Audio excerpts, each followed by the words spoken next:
chers élèves. Comme vous savez, chacun de nous provient d'une cellule œuf qui résulte de la fécondation. Une fois le bébé est là, on commence à se demander, c'est un garçon, c'est une fille, quelle est la couleur de ses yeux, quelle est la couleur de ses cheveux, et ainsi de suite. Alors tous ces caractères héréditaires, on les appelle le phénotype.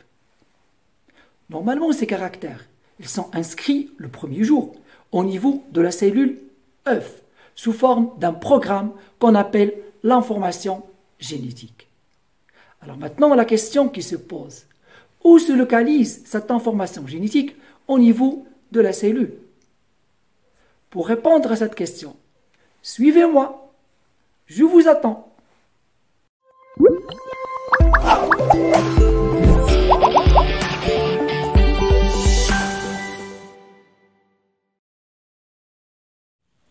Bonjour chers élèves, aujourd'hui on va voir ensemble le premier chapitre de l'information génétique intitulé « Localisation de l'information génétique au niveau de la cellule ».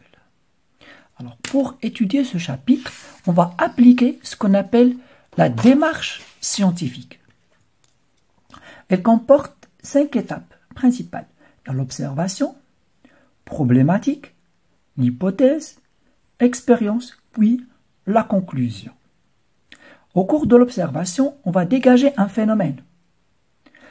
Deuxièmement, on va poser une question à propos de ce phénomène, ce qu'on appelle la problématique. Alors, pour répondre à la question posée, donc on doit donner des hypothèses, c'est-à-dire des réponses qui peuvent être justes comme ils peuvent être fausses. Donc, c'est-à-dire, on doit les vérifier par des expériences. Et à partir des résultats qu'on obtiendra de ces expériences, on va donner une conclusion finale qui sera la bonne réponse à notre question. Alors maintenant, on commence. Premièrement, l'observation. Donc vous avez ici un document à partir duquel on va dégager un phénomène. Alors, si on fait une description du document, alors nous avons des spermatozoïdes et des ovules. Une fois la fécondation se réalise, on obtient une cellule œuf qui va se diviser pour donner un nouveau individu qui possède un phénotype bien précis, c'est-à-dire un ensemble de caractères héréditaires qui le caractérisent. Alors maintenant, ce phénotype, normalement, il était inscrit au niveau de la cellule œuf sous forme d'un programme appelé information génétique. Alors maintenant, le phénomène qu'on peut dégager de ce document. À votre avis, c'est quoi? Allez, on va voir. Normalement, l'information génétique se localise au niveau de la cellule et c'est elle qui contrôle notre phénotype. Alors, maintenant la question, notre problématique, c'est quoi? On va voir. Donc, où se localise l'information génétique au niveau de la cellule? Alors, pour répondre à cette problématique, à cette question, donc nous avons des hypothèses qu'on doit poser. Alors, les hypothèses. Alors, comme vous savez, la cellule possède un noyau, un cytoplasme, il est entouré par une membrane cytoplasmique. Donc, les hypothèses qu'on peut donner, deux, soit que l'information génétique se localise au niveau du noyau, soit que l'information génétique se localise au niveau du cytoplasme. Alors, pour répondre à ces questions et déterminer la bonne réponse, on doit effectuer ce qu'on appelle des expériences.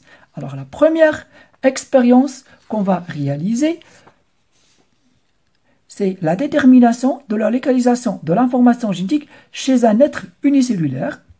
Puis après, on va déterminer la localisation de l'information génétique au niveau de la cellule chez un être qui est pluricellulaire. Alors maintenant, pour la première expérience. Alors, la détermination de la localisation de l'information génétique, c'est un être qui est unicellulaire. On prendra, par exemple, l'acétabulaire. Alors, c'est quoi l'acétabulaire? C'est une algue qui est marine unicellulaire. Il possède 3 parties.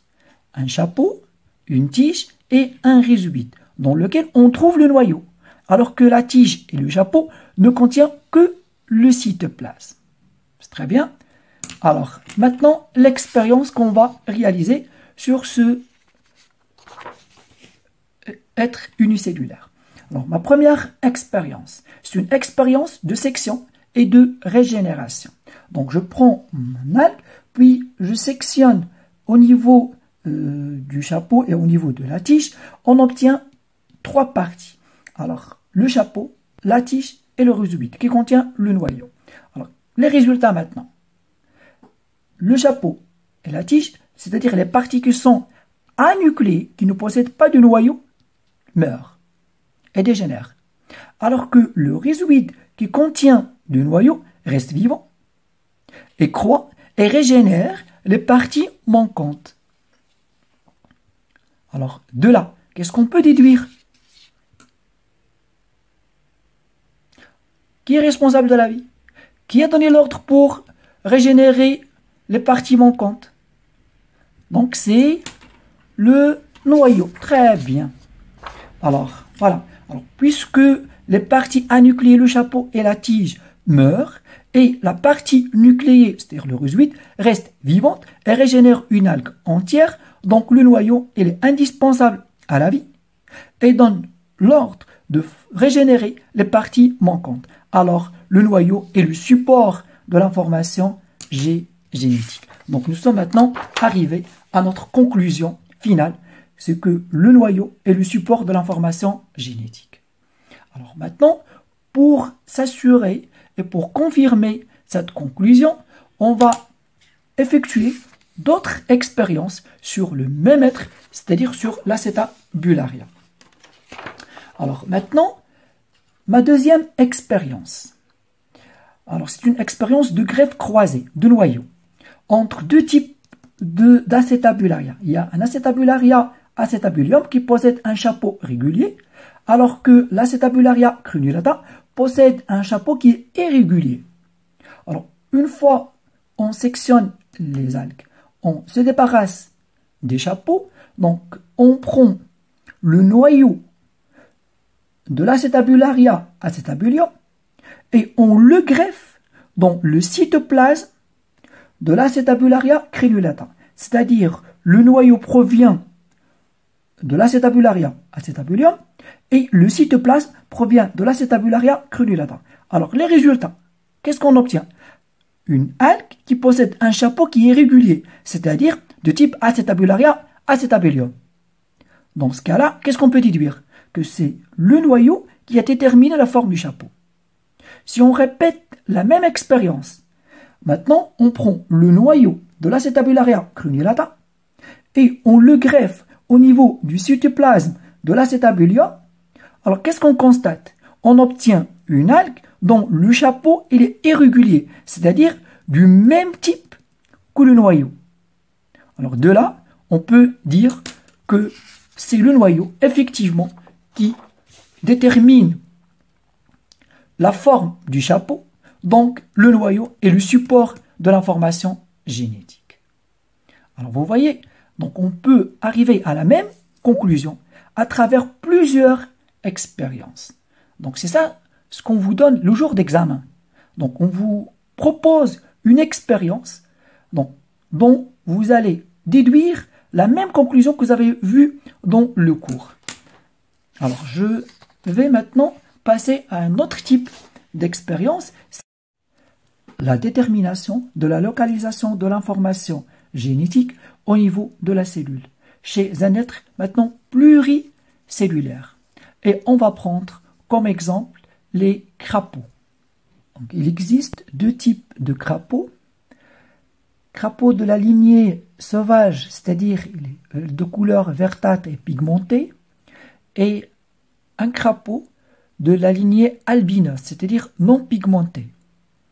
Alors maintenant, on prend des ovules d'une femelle de la lignée sauvage et on détruit le noyau des ovules par l'irradiation aux rayons ultraviolets.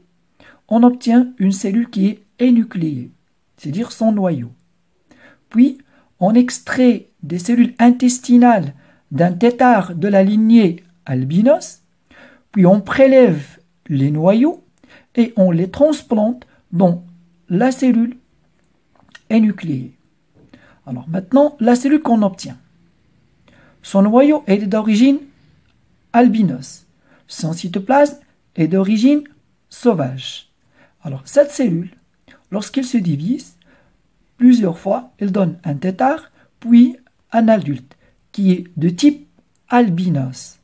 Alors maintenant, qu'est-ce qu'on peut déduire à partir de cette expérience? Donc, puisque le tétard qu'on a pu atteindre et l'adulte sont de type albinos, c'est-à-dire du même type que le noyau. Alors de là, on peut déduire que c'est le noyau qui détermine le phénotype.